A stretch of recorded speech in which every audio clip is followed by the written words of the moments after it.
Shalom, selamat pagi Bapak Ibu, saudara-saudara yang dikasihi Tuhan Yesus dimanapun kalian berada. Senang sekali kita boleh bertemu kembali dalam renungan pagi hari ini.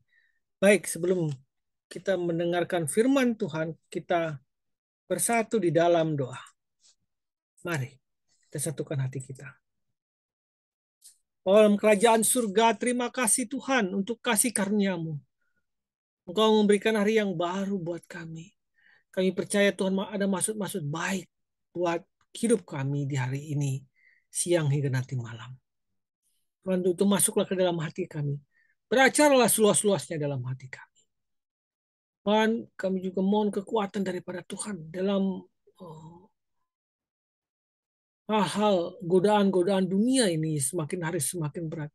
Percaya di dalam nama Tuhan Yesus kami memperoleh ketenangan dan hikmat dalam kami menghadapi kehidupan dunia ini. Terima kasih Tuhan, kami siap untuk mendengar firman Tuhan di dalam nama Tuhan Yesus. Kami juga berdoa khusus buat rekan-rekan yang mengalami sakit penyakit, Tuhan mau sembuhkan, memberikan kesabaran buat mereka. Juga keluarga kami yang mengalami pergumulan ekonomi, Tuhan yang memberikan jalan keluar, yang mengalami pergumulan hubungan baik antara orang tua anak, anak dengan anak, semuanya Tuhan, Tuhan yang memberikan jalan keluar. Terima kasih Bapa, di dalam nama Tuhan Yesus kami berdoa. Amin. Bisikan yang memberi kekuatan. Bisikan yang memberi kekuatan. Landasan firman Tuhan diambil dari Amsal 16 ayat 24. Perkataan yang menyenangkan adalah seperti sarang madu, manis bagi hati dan obat bagi tulang-tulang. Amsal 16 ayat 24. Adalah penting memerhatikan kata-kata yang kita ucapkan terhadap orang lain. Kata-katanya bisa membangkitkan semangat seseorang, tapi bisa juga membuat semangat orang menjadi patah. Amsal 16:24 berkata, perkataan yang menyenangkan adalah seperti sarang madu, manis bagi hati dan obat bagi tulang-tulang. Kebenaran ini terbukti dalam kisah berikut ini. Mary terlahir sebagai anak yang sumbing, dan ia benci kenyataan itu. Ia menyadari bahwa ia berbeda dengan anak-anak yang lain. Setiap hari ia menjadi bahan olokan teman-temannya karena bibirnya yang sumbing tersebut. Mary tidak bisa berbicara dengan jelas. Bentuk hidungnya sedikit bengkok dan salah satu telinganya tidak berfungsi dengan baik. Karena ejekan yang sering ia terima, Mary sangat benci keadaan dirinya. Ia menganggap bahwa keluarganya, selain keluarganya, tidak ada seorang pun yang mengasihi dan menerimanya. Sampai suatu hari ia masuk ke kelas Ibu Leonard, ia memiliki senyuman hangat. Pada tahun 1950-an sudah jadi hal biasa bagi seorang guru untuk melakukan tes pendengaran tahunan terhadap anak-anaknya. Tidak terkecuali juga Mary. Tes pendengaran itu dilakukan dengan cara menyuruh murid secara bergiliran berjalan menuju pintu kelas, lalu berjalan di pinggir mengelilingi kelas. Sementara itu, ia harus menutup salah satu lubang telinganya dan mengulangi apa yang dibisikkan oleh gurunya. Kini giliran Mary tiba dan yang terlebih dahulu dites adalah telinganya yang mengalami gangguan. Dengan berpura-pura menutup telinganya yang normal, ia mengarahkan telinganya yang terganggu kepada Ibu Leonard. Mary pikir bahwa apa yang akan dibisikkan oleh Ibu Leonard adalah kalimat yang biasa seperti langit itu biru, apa warna bajumu, tapi hari itu berbeda.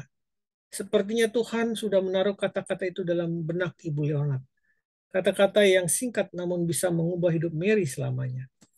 Ketika tes itu dilakukan dengan telinga normal yang pura-pura ditutupnya, Mary bisa mendengar kata-kata manis Ibu Leonard yang mengatakan, "Aku ingin kau menjadi gadis kecilku." Sejak saat itu hidup Mary berubah. Dia tidak lagi merasa berbeda. Dia tidak lagi merasa bahwa orang lain tidak mencintainya. Dia merasa sangat dicintai. Bapak Ibu yang dikasih Tuhan dimanapun Anda berada. Siapapun kita, belajarlah untuk memberikan kata-kata yang manis untuk didengar. Kata-kata yang membangkitkan semangat dan bukan kata-kata yang melemahkan orang. Sebagai orang tua, perdengarkanlah kata-kata yang memberkati anak-anak kita dan memberi semangat buat anak-anak kita. Yang memberikan percaya diri dia akan cita-citanya. Jangan patahkan dengan mengatakan, kau tidak akan sanggup. Engkau bodoh. Engkau mimpi melakukan itu. Kata-kata yang akan membuat mereka merasa terhakimi. Kata-kata yang membuat mereka merasa mereka adalah orang bodoh dan tidak mampu. Jangan, Bapak Ibu yang dikasihi Tuhan. Mereka harus merasa dikasihani. Mereka harus dihargai. Dan mereka harus dibanggakan. Tumbuhkan semua itu dalam diri mereka. Biarkan mereka mempunyai perisai kekuatan percaya diri mereka dalam menghadapi dunia ini. Jangan biasakan mengucapkan kata-kata yang merendahkan harga diri anak atau membuat mereka merasa tidak berguna. Bukan hanya terhadap anak. Dengan siapapun kita berbicara. Pakailah kata-kata yang membesarkan hati. Tidak sedikit orang Kristen yang dengan sengaja mengucapkan kata-kata yang melemahkan dan membuat orang lain merasa tak berdaya.